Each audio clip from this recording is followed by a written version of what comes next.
Although the NHL offseason doesn't officially begin until the Stanley Cup Finals are over, teams are still able to make moves. We saw the Tampa Bay Lightning trade for Ryan McDonagh a few weeks ago, so before any other moves are made, I wanted to make sure I got this video out. Today I'm going to be giving you guys my bold predictions for the 2024 NHL offseason. This is just for fun. Some of these are definitely a bit more bold than others. I'm not expecting to get too many of them correct, if any at all, but still thought it would be a fun video to do. And just as a heads up, because I know sometimes when I make interactive videos, people comment, "Oh, I missed the post on the community tab. Can you give us a heads up next time?" So this is me giving you guys the heads up. Tomorrow's video will be me reacting to your guys' hot takes and bold predictions for the offseason. By the time this video goes live, so if you're watching this right now, the post will be up on the community tab, so go check that out if it's something you're interested in, or you could just leave your comment under this video. Either one works, I guess. And lastly, if this is your first time checking out the channel and you want more NHL content just like this all year round, be sure to hit that subscribe button. We're getting really close to 80,000. So with that all being said, let's go ahead and kick things off with the first bold prediction, and I would definitely say this is the least bold of all of them. I think the Red Wings are going to buy out Justin Holl. Buying out a player who you just signed to a 3-year contract last offseason is less than ideal, but in my opinion, it just doesn't make sense to carry Justin Holl on the roster heading into next season. The Red Wings currently have 5 defensemen under contract through next season: Ben Sherratt, Justin Holl, Jake Wallman, Oli Mata, and Jeff Petrie. Moritz Seider is also a restricted free agent, and assuming a deal gets done between him and the Red Wings at some point, there's your 6th.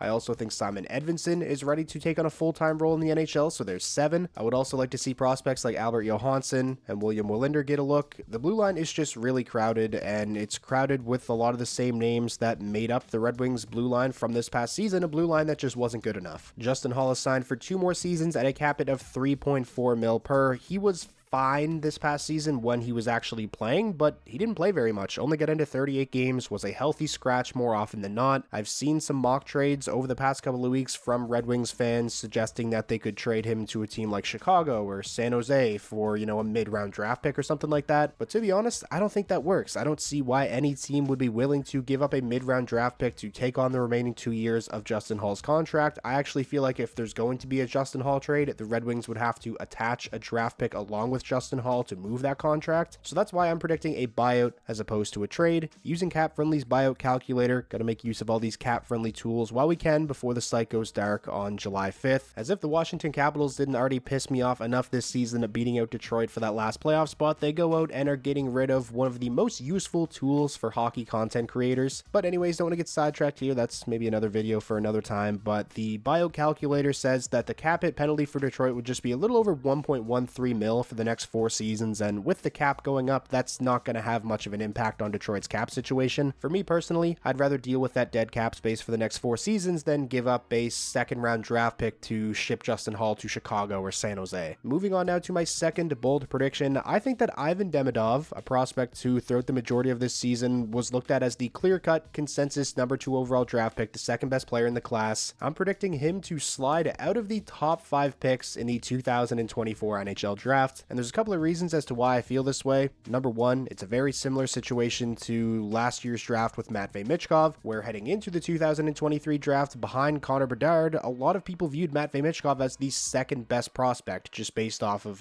talent and upside. However, due to the fact that at the time of the 2023 NHL entry draft, Matvei Michkov still had 3 more seasons under contract with SKA in the KHL, it led to him slipping all the way to number 7 and really just falling into the lap of the Philadelphia Flyers. The case of Ivan Demidov is a little bit different though, because he's not signed for multiple more seasons in the KHL like Michkov was at the time of the draft. Demidov only has 1 more year left on his contract with SKA. That being said, Demidov could extend with SKA at any time, which is definitely a concern for teams drafting at the top of the draft. His brother plays for SKA, which could lead to him wanting to stay there for a little bit longer. Aside from the contract situation, it also sounds like there's some concern about the quality of competition that Demidov has gone up against over these last few seasons. He's gotten very limited action actually playing in the KHL with SKA. He spent pretty much all of this past season with their minor league team in the MHL, where he put up 2 points per game, 60 points in 30 games, obviously insane production. However, the MHL is a league that is not nearly as competitive as it once was. We've also not seen any of Ivan Demidov playing against other top prospects that are eligible for the 2024 NHL draft in international play due to Russia not being included in these international tournaments anymore. So there's definitely some valid concerns, but I mean, the talent is undeniable, and when when you're selecting at the top of the draft, I think you always should go with best player available, and in my opinion, aside from Macklin Celebrini, Demidov is best player available. I think that's who Chicago should go with at number 2, but based off of everything that's being reported and talked about when it comes to Demidov over the last week or so, it's really starting to sound like that's not going to happen, and that's why I'm thinking we could have another Michkov scenario here where Demidov slides all the way out of the top 5. Moving along now to my next bold prediction, I think that Jake Guentzel, who is set to be the biggest name on the free agent market on July 1st, ends up re-signing with the Carolina Hurricanes. Last week it was reported by Pierre LeBrun that Jake Guentzel's intention is to test the open market on July 1st. Elliot Friedman also reported that he believed Carolina let everyone know that if you want to trade for his rights, then they may consider it for a mid-round draft pick. So after those reports came out, a lot of people figured, well, that's it, Jake Guentzel's as good as gone, he's not coming back to Carolina, but I don't really think that's the case. Jake Guentzel is 29 years old. In all likelihood, this next contract he signs is going to be the biggest deal he gets throughout his NHL career. It makes sense for him to see what's out there, weigh out all of his options. My prediction is that he does end up re-signing with Carolina. It's not like they don't have the cap space to make it work. Heading into the offseason, Carolina is projected to have almost $27 million in cap space. Now, yes, Carolina does have a lot of other players who need new contracts. Jack Drury, Seth Jarvis, and Marty Necas are all restricted free agents,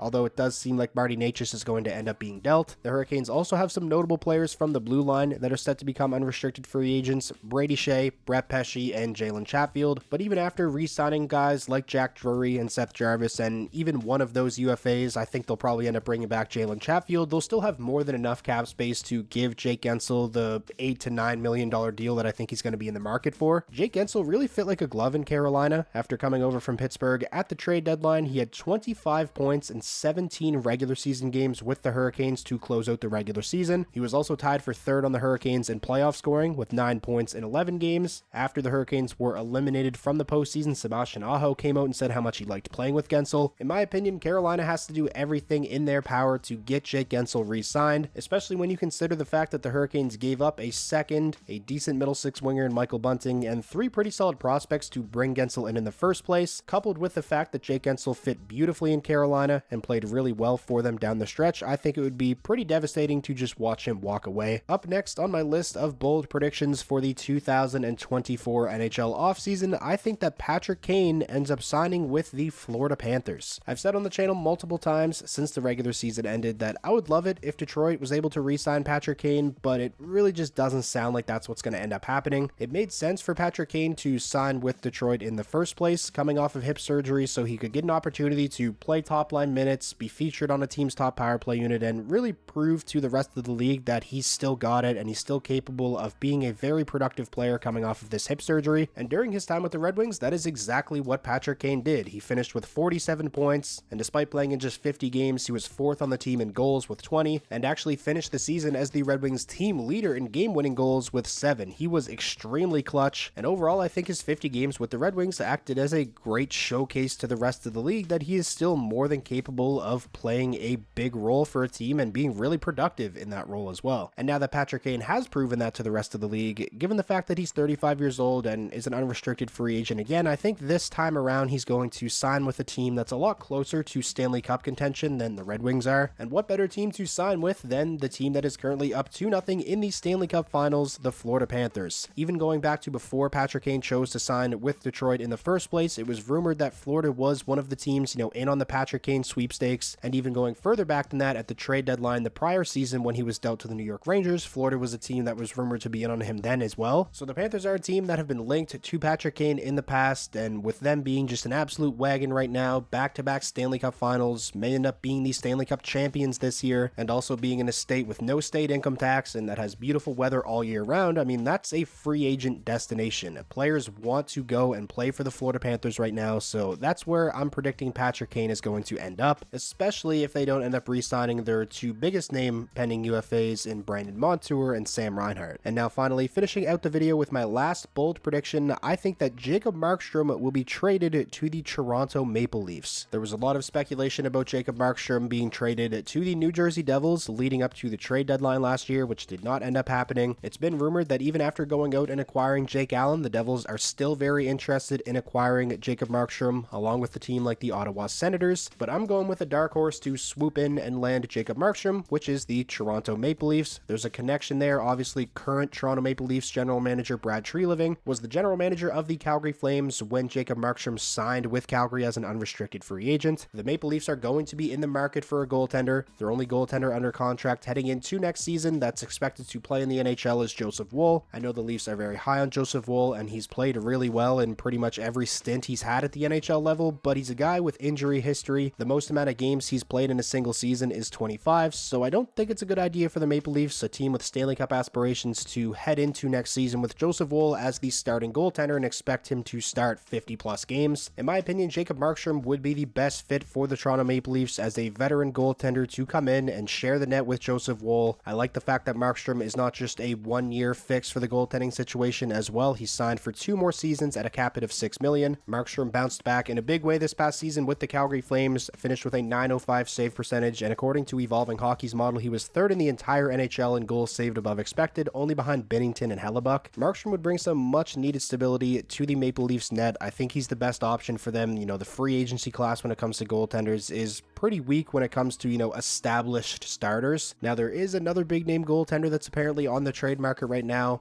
Linus Ullmark, but I mean, let's be real, I can't see the Maple Leafs and the Bruins, 2 rivals, making a trade like that for a starting goaltender, and I also feel like Linus Ullmark would cost a lot more than Markstrom, given the fact that he's only 1 year removed from a Vezina trophy, so I definitely think Jacob Markstrom is the guy that the Maple Leafs should prioritize and go out and target and try to bring in at some point this offseason. If not Markstrom, I really don't know who else. So that is going to wrap up today's video, going over 5 bold predictions for the 2024 NHL offseason. Like I mentioned at the beginning of the video, there is a post up on the community tab now that will be used for a video tomorrow where I react to your guys' bold predictions. So if that's something you're interested in, go check out the post on the community tab. If you got all the way to the end of the video and you ended up enjoying yourself, please remember to leave it a like. It definitely is the best way to let me know that you enjoyed, and it does help out the videos a ton. And most importantly, if this was your first time checking out the channel and you want NHL content just like this all year round, hit that subscribe button, and I'll talk to you all again soon.